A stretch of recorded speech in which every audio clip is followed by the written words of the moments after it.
Okay, तो SSC one who paid the tax, as we all know कि SSC वही इंसान होता है जो कि टैक्स पे करता है, ठीक है। तो उसका लिविंग स्टेटस दो तीन तरीके का हो सकता है, वो रेसिडेंट हो सकता है, नॉन रेसिडेंट हो सकता है, ठीक है। और अगर वो रेसिडेंट है तो वो ऑर्डनरी रेसिडेंट या नॉन ऑर्डनरी रेसिडेंट हो सकता है। तो बेसिकली हमें ये पता करना होगा कि रेसिडेंस ऑफ एसएससी ये क्या है, ठीक है। तो ये पहली बात तो सेक्शन 5 में डिफाइन है।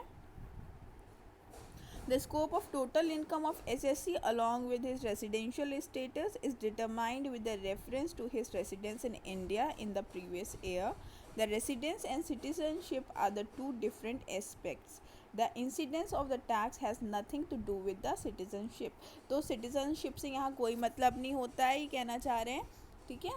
जो मेन पता होना चाहिए हम लोग को कि वेदर ही इज़ रेसिडेंस या ही और she is residence of India और नॉट, ठीक है, ये पता होना चाहिए। तो रेसिडेंट क्या होता है और सिटीज़नशिप क्या होता है। सिटीज़नशिप कि मैं वहाँ का सिटीज़न हूँ, मुझे यहाँ का सिटीज़नशिप मिला हुआ है, बट मैं यहाँ रहती नहीं हूँ, 2-3 साल हो गए मैं यहाँ पे रहने नहीं आई हूँ, ठीक है, और मेरा कोई यहाँ से ताल्लुक़ भी नहीं है, कोई इनकम अर्न नहीं करती हूँ मैं, तो क्या हो जाएगा कि आई एम नॉन रेसिडेंस, ठीक है, नॉन रेसिडेंट कही जाऊँगी मैं कि मेरा घर यहाँ पे नहीं हो, मैं रहती नहीं हूँ, भले ही मुझे यहाँ की सिटीज़नशिप मिली हुई हो, ठीक है। और रेसिडेंस कौन होता है, जो लोग वहाँ रहते हैं, वहाँ काम करते हैं, भले ही 1-2 महीने बाहर रहते हैं काम के सिलसिले में या जिस भी वजह से, लेकिन वो बाकायदा यहाँ रहते हैं, उनका काम धंधा यहाँ वेल सेटल्ड है, ठीक है। आम लैंग्वेज में हम ये कहते हैं।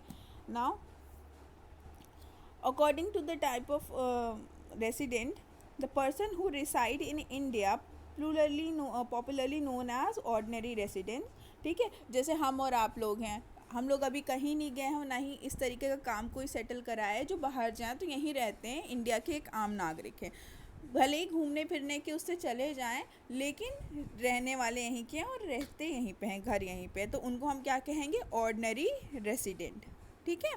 अभी रेसिडेंट के प्रकार में बता रही हूँ, ठीक है, 2 तरीके के होते हैं, ऑर्डिनरी और नॉन ऑर्डिनरी। अभी नॉन ऑर्डिनरी क्या होते हैं, जो कि ऑर्डिनरी रेसिडेंट नहीं हैं, ठीक है, जिनका कुछ महीने वो बाहर रहते हैं, कुछ महीने यहाँ रहते हैं, तो उनको हम नॉन ऑर्डिनरी कहते हैं, ठीक है।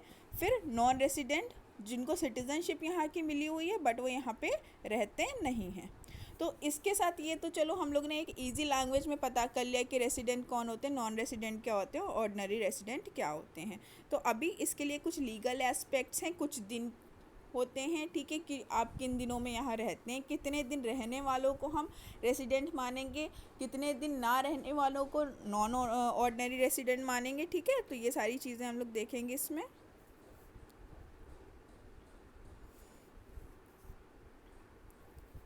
तो पहले इंडिविजुअल्स आ जाते हैं इसके अंदर, ठीक है। हम लोग अभी कंपनी की बात नहीं कर रहे हैं, अभी इंडिविजुअल्स की बात कर रहे हैं। वैसे तो HUF फर्म्स, ठीक है, एसोसिएशन ऑफ अ पर्सन, इन सब की बात होगी यहाँ पे रेसिडेंट्स और नॉन रेसिडेंट्स में।